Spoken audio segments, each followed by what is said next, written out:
என் பெயர் லட்சு. நான் ஒரு மோமோஸ் கடை வைத்துள்ளேன். நல்ல சுவையான மோமோஸ்கள் என் கடையில் கிடைக்கும்.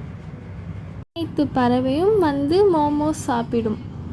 லட்சு குருவியே, மோமோஸ் இருக்கா? ஒரு 20 ரூபாய்க்கு மோமோஸ் கொடுங்க.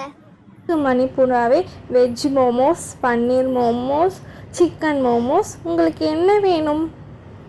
சிக்கன் மோமோஸ் இருந்தா சூடா கொடுங்க. வேற எதுவும் வேணாவா?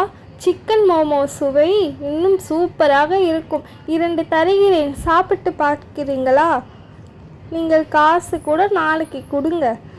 நல்லா இருக்கான்னு சாப்பிட்டு பார்த்துட்டு சொல்லுங்க. லட்சுக்குருவி, எனக்கு வெஜ்ஜி மோமோஸ் வேணும். சுவையாக உள்ளது, இன்னும் 2 கொடுங்கள் சாப்பிட. பரவாயில்லையே, நம்ம கடையில் இவ்வளோ பேர் வராங்க. எல்லாம் பார்த்து கொண்டு இருந்த தங்கக்காகம் தோசை கடை ஒன்று வைத்துள்ளது.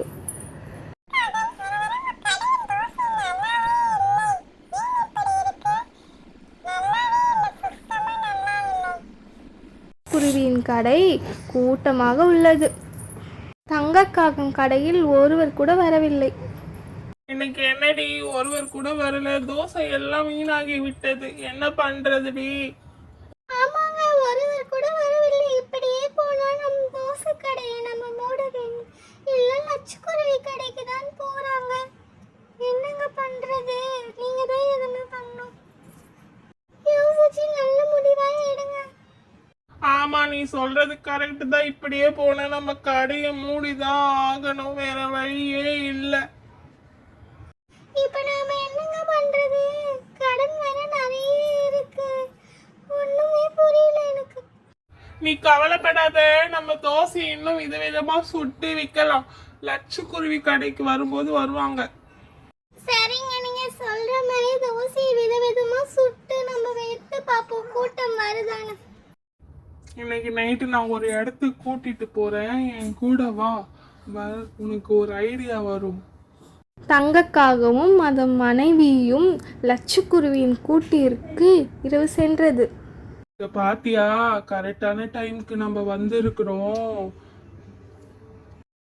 ஆமாங்க, சீக்கிரமா வந்த வேலையை பாருங்க. யாராவது பார்த்தா பிரச்சனை ஆகிடும். சரி சரி, அந்த மிளகா பொடி எடு, மோமோஸில் கலந்துடலாம். எல்லாம் பார்த்து கொண்டிருந்த மணிப்புறா கிளம்பி லட்சுக்குருவின் வீட்டுக்கு வந்தது. உங்களுக்காகவே இங்க என்ன பண்ணிட்டு இருக்கீங்க? அதுவும் நைட்டு நேரத்துல என்னங்க பண்றீங்க கணவன் மனைவியும்? நாங்க சும்மா தான் வந்தோம்.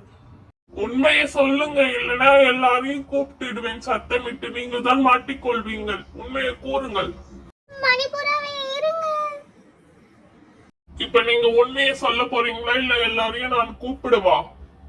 சீக்கிரம் சொல்லுங்கள் உண்மைய.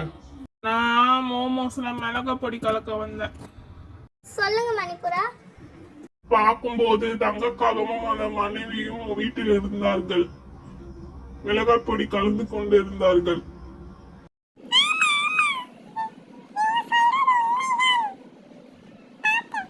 ஊர் மக்கள் அனைவரும் என்னை மன்னித்து விடுங்கள். உழைத்து முன்னேறுங்கள் தங்கக்காகம்.